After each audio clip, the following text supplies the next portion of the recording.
বিসমিল্লাহ রহমান রহিম।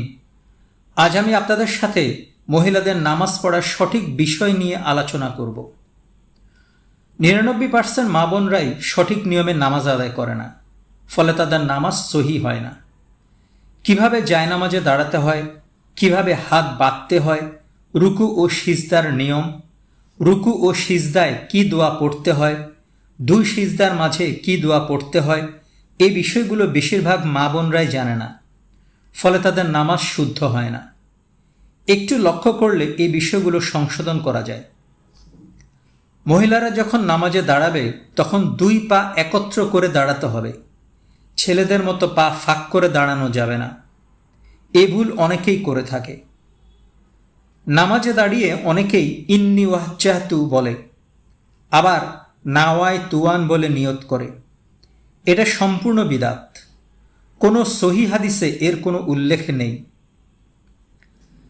তাকবীরে তাহরিমা অর্থাৎ আল্লাহু আকবার বলার সময় দুই হাত কান পর্যন্ত উঠানো যাবে না, বরং কাঁধ পর্যন্ত উঠাতে হবে। আতা ইবনে আবু রাবাহ রাদিয়াল্লাহু তাআলা আনহুকে জিজ্ঞাসা করা হলো, মহিলারা নামাজে কতটুকু বা কিভাবে দুই হাত উপরে উঠাবে?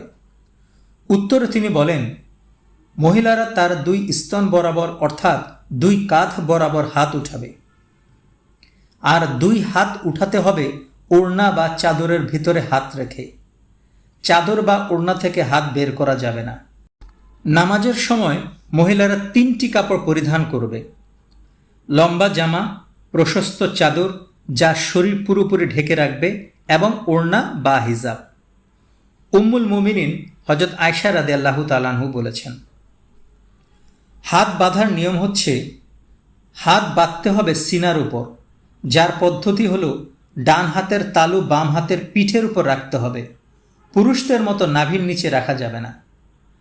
হাত বাঁধার পর প্রথমে সানা, তারপর আউযু বিল্লাহি মিনাশ শাইতানির রাজিম, বিসমিল্লাহির রহমানির রহিম এটা বলে সূরা ফাতিহা এবং তার সাথে বিসমিল্লাহির রহমানির রহিম বলে অন্য একটি সূরা পড়তে হবে। আউযু বিল্লাহ এবং বিসমিল্লাহ পড়া সুন্নাত। সূরা পড়া শেষ হলে আল্লাহু আকবার বলে রুকুতে যেতে হবে। রুকু অবস্থায় মহিলাদের নামাজের কয়েকটি নিয়ম রয়েছে। এই নিয়মগুলো অবশ্যই পালন করতে হবে।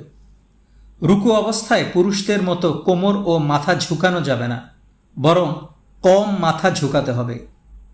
হাঁটুর উপর যখন হাত রাখবে তখন আঙ্গুলগুলো পরস্পর মিলিয়ে রাখতে হবে। পা সোজা রাখা যাবে না, বরং হাঁটুকে সামনের দিকে কিছুটা বাঁকা করে দাঁড়াতে হবে। উভয় পা মিলিয়ে দাঁড়াতে হবে, কোনো ফাঁক রাখা যাবে না। রুকুতে গিয়ে বলতে হবে সুবহান রাব্বিয়াল আযীম 3 অথবা 5 অথবা 7 বার।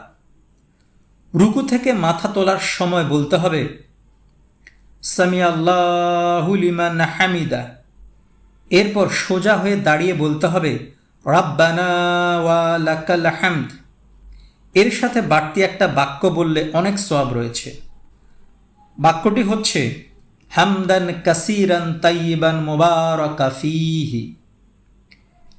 একবার এক সাহাবী এই বাক্যটি উচ্চারণ করলে সালাত শেষে রাসূলুল্লাহ সাল্লাল্লাহু আলাইহি সাল্লাম বললেন, কে এই বাড়তি বাক্যটি বলল?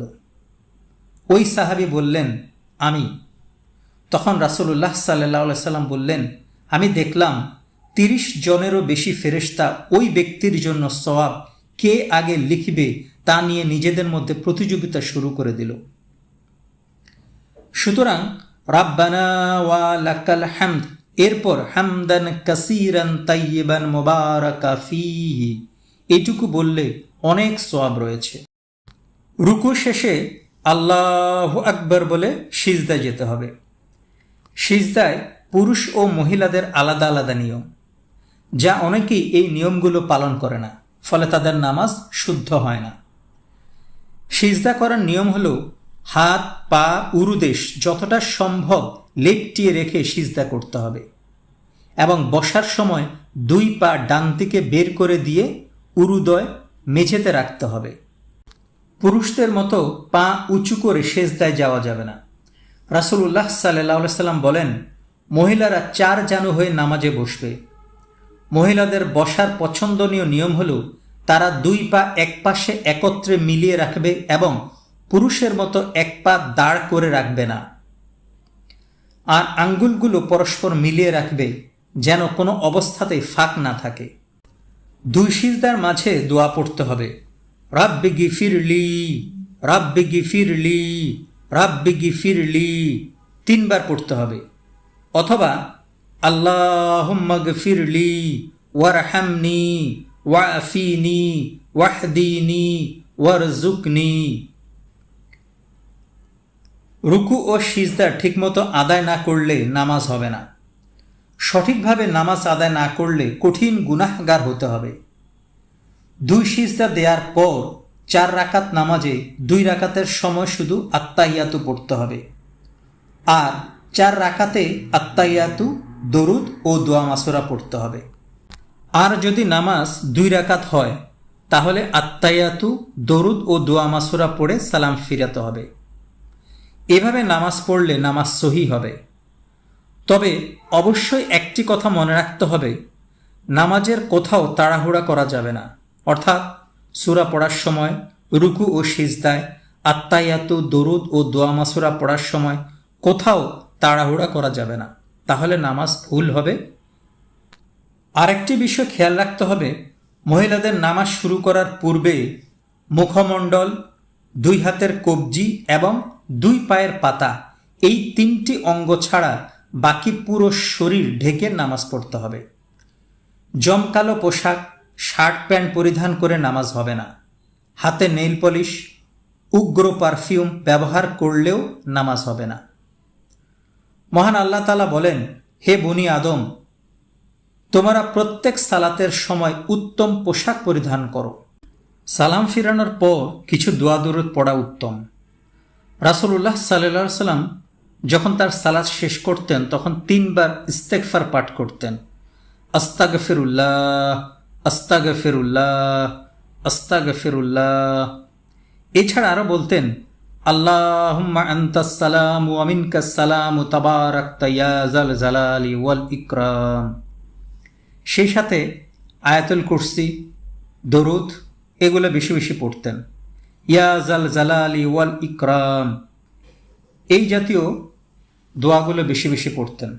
এই নিয়মে নামাজ আদায় করলে নামাজ সহি হবে। আমিন।